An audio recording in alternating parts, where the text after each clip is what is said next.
first guitar that I did. Okay. This is out of some real dark clay that I get near Bayou Carencro, a little tributary that runs into there. Of course, the paints are from different areas. The yellow-green comes from Kisatchie, the red from Bayou Nipiquet. But I use corn cobs for volume controls, got a little crinoid fossil as part of the bridge makeup for the guitar, and a pickup stone for a pickup, and once again the palmetto leaf thing. And I'm using the black cord for like a strap and for the strings. These strings, to find them that small, you almost have to find them naturally spun in the trees like that. The moss, because it's an air plant, will lives off the nutrients in air.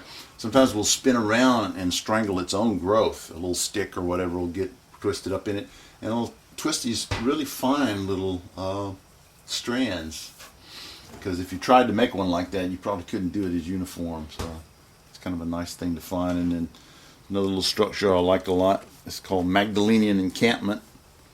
I like it because it was like 3 teepees sorted together. It was on a primitive structure that they found in Europe, and I just kind of liked the concept, and did it with some little cypress sticks.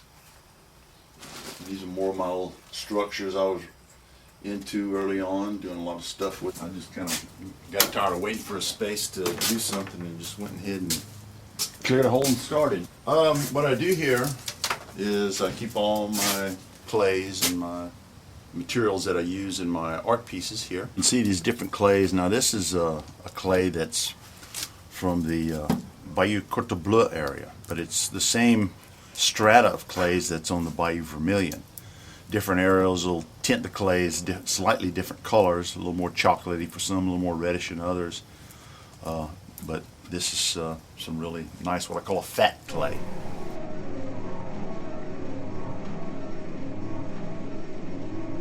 Fat clay is different, is the opposite, I guess you would say, or of a sandier clay. Fat clay is just more plastic and easier to mold for either for sculpture or for building when I do bousillage dwellings.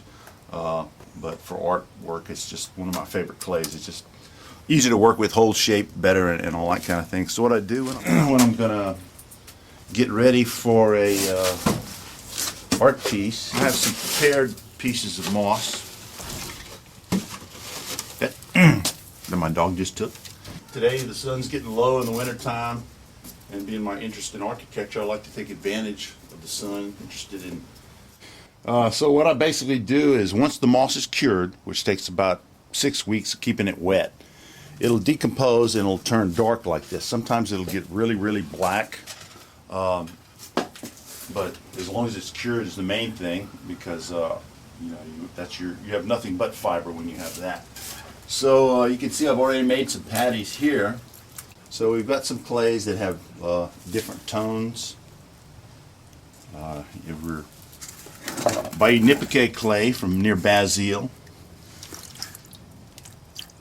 You can see more of a reddish quality as opposed to the more browner colors here that you get along the bayou itself. So I like to find these. So I take it, I mix these things together with my hand. I just kind of wipe it on one side here. This is just a mixing process so that I'll have a bunch of these patties ready to go and the right consistency, dried out enough, because if it's too sticky it won't work as well with you.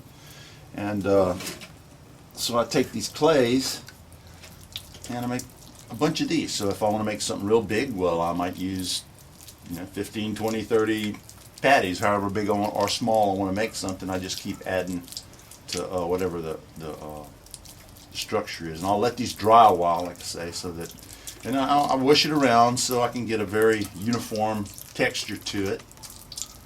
You can just, when you don't feel the moss too much anymore, but you feel it firming up, you've pretty much, got it mixed.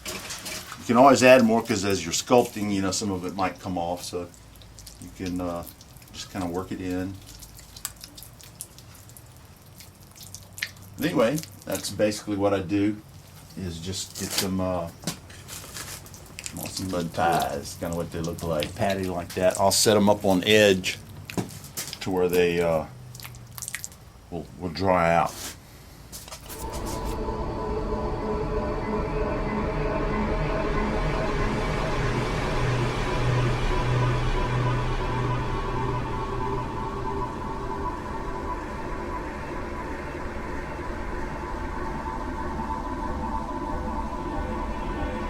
the idea that you're doing all this stuff from the land.